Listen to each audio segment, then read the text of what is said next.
So let's understand what people do when it is hard to find a job. Okay, and I am guessing many of you are doing this, right? So when people find it hard to find a job, they start blasting mass mails. They start mailing everyone, sending their CV, saying, I want a job, I want a job. They don't even, most of the time, they send the same CV to 100 people. Okay. They don't customize the CV, send the same mail to everyone trying to get a job. Okay. How many of you are guilty of this? Don't tell me. I'm sure many of you are. Okay. So one thing I want to tell you about is salt. Okay. So which salt do you buy? And salt is very cheap, right? One of the very cheap things. How much is salt? 1 kg? 1 kg salt comes for how much money? 20 rupees. Okay. When I last bought salt, 1 kg was for 10 rupees. That was like when I was a kid, 5-6 years old. So in all these years, the price of salt has not gone up, right? Now, why is salt so cheap? And why doesn't the price of salt go up?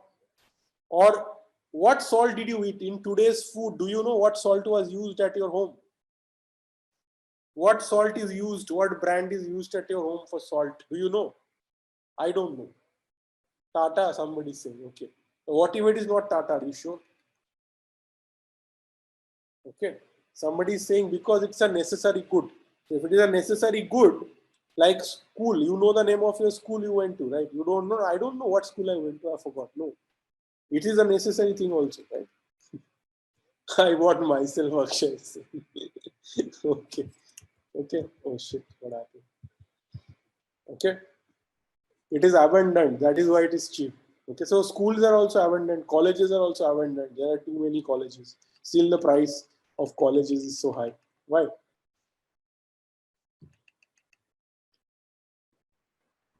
Because it is a commodity. Salt is same. There is no difference. Okay. This is what people do when they blast their emails to everyone trying to get a job, because you have commodified yourself. You are like salt. There's no difference. There are thousands and thousands of fresh law graduates. ये भी एक है, आप भी एक हो, कोई भी एक और है. Everybody is out there. Commodity, commodity, commodity. It's like salt. Nobody cares. Okay. Which salt exactly? So that's why the price of salt is also very cheap, because even if Tata is expensive, if they make it for 20 to 25, somebody will go and buy the 5 rupees cheaper salt. Okay. So you are a commodity. You cannot be a commodity. If you are a commodity, then it's a big problem, because people will not pay any price for you and there is no demand for you and they'll just replace you. They'll find somebody else. Doesn't matter. Okay. But do you know what is the price of 100 grams of Himalayan pink salt? Have you seen these ads? The same salt, and it's pink salt, which rock salt, whatever, rocks, not even rock salt, there's Himalayan pink salt. Okay. Go to Amazon and Google this and see the price. Not even 100. Just go and see. People are selling Himalayan pink salt at how much more multiple of the price, right? It is 900 rupees per kg. But it is, what is the chemical composition of salt? NaCl. Okay. Sodium chloride, NaCl, right?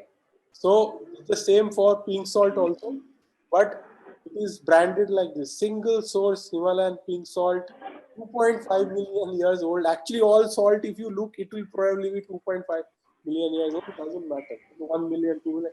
So yeah, like 2.5 million year old with special health benefits. So basically, somebody is selling it for like price 500 rupees, 900 rupees per kg, whereas real salt is only 20 rupees per kg. So why is this happening? Okay, because this is a differentiated product. Okay, and it is branded in a way that it is high. It's not a commodity. It is, you are saying it's very special. You are telling people why it is special and so on. Okay. Now there is a thing that you need to think about, that why people don't get the jobs.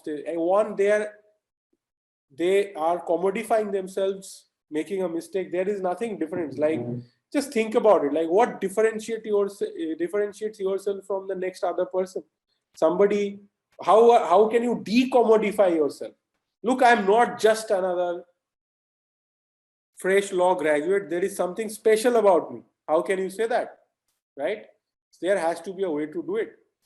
Now, people apply for jobs that they cannot do. So if you are applying for a job that you actually cannot do, that will be a big problem.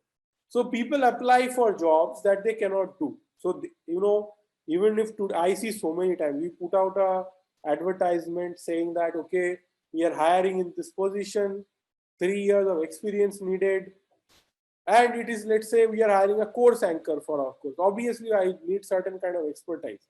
Okay, 500 applications will come from freshers, and we don't even like, what is this? It is not even relevant, right? So this is a problem. Okay, so this is a problem that we need to deal with. We have to apply for jobs that you can do. Maybe it is not that you have to have an advertisement and then only you can apply for a job. You can apply for a job even if it is not being advertised. Why? Remember that this is a buyer's market, and in a buyer's market, the buyer does not have to advertise. Buyer is getting enough applications sitting at home without taking out any application, and they're afraid that if I take out an advertisement, then instead of, right now I have a manageable quantity of applications, if I advertise this job, then I'll be flooded with thousands of applications. I can't deal with that. So they are not even advertising. They are afraid of advertising a vacant position, and they can just simply get enough recommendations from their environment, from their friends, from their colleagues, right? So today, if I have to hire, I just need to reach out to 5 colleagues and say, do you know anybody who's good at this? Do you know anybody who's good at this? Do you know anyone who's good at this? And I'll get 5, 6, 10 applications before 24 hours. And then those 10 people, I can decide who's the best. And this is how people hire in a buyer's market. They do not go and advertise. So if you're waiting for jobs to get advertised, then you are already at a huge problem. But you have to apply for, so if you are sitting and applying for jobs where you don't even qualify, then you are in a big problem. Somebody saying in litigation, there is exploitation of labor. Seniors charge lakh of rupees on your research and work, and they pay you rupees 10,000. This is what? The restaurant is selling a dish where they use salt and selling it for 500 rupees. But the salt maker, poor salt maker, without his salt, it is not possible to make this dish. But he is getting what? 20 rupees. So uska profit kya? 2 rupees? I don't know. Right? So is it fair? But sorry, this is how commodity works. Right? Are you a commodity? Right? Then you are easily replaceable. Then you will get paid 10,000. You can get 5,000 also. Right? If you are so special that without you he will have a problem, then surely he'll pay you more. I know lawyers who are paying 1 lakh per month to their junior, because that junior and their clerk, they are paying 2 lakh rupees to their clerk. There are some senior counsel, their clerks get paid 1 lakh, 2 lakh rupees per month, sometimes 10% of the billing as clerkage. You know why? Because they are indispensable. The clerk is so useful for that lawyer, they cannot even run their practice without that clerk. That clerk is so efficient, so good. If the clerk dies tomorrow, the lawyer will be in big trouble. He'll have to figure out how to manage his practice. There are such clerks, okay, and they get paid that much money. Now, they are not even lawyers, but they're getting paid more than the lawyer. How come? The same senior counsel, when they're hiring a junior, paying him 10,000 rupees. How come? Something to think about, right?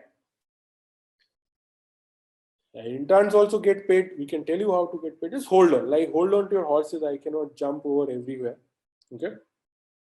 Even stenographer gets huge money in some. So why that stenographer is more valuable than a law graduate like you? Think about it. Because you are commodity. That stenographer is not. He has done something to differentiate himself. From normal salt, he has become Himalayan pink salt. How? We have to think about it, right? So one is that people apply for jobs they cannot do. Okay, this is one big problem. And you have to realize that what the scalpel does, the hammer cannot do. The scalpel can be used to do a surgery, right? With a hammer, you can break somebody's head, but you cannot revive them by doing a brain surgery, right? So you need a scalpel. Your approach cannot be that I'm going to keep applying everywhere, and somehow it will, luckily I'll get a job. It does not work. This approach never works. Okay, we need the scalpel approach. So what is this? What is the difference? When I say hammer approach and scalpel approach, what do you think is hammer approach and what is scalpel approach? What do you guess? So it says that if a man has a hammer, then every problem he sees, he wants to fix it with the hammer. Okay, every problem looks like a nail. If you have a hammer, it's a big problem. Okay, you cannot fix problems with a hammer. You need a scalpel. Okay, so if you think that you have a blunt instrument called email, you are just going to keep emailing people. You'll go to LinkedIn. So many people do this. They just go to LinkedIn and message everyone. Sir, can you help me to find a job? Sir, can you help me to find a job? It's not going to work. You need a sophisticated approach.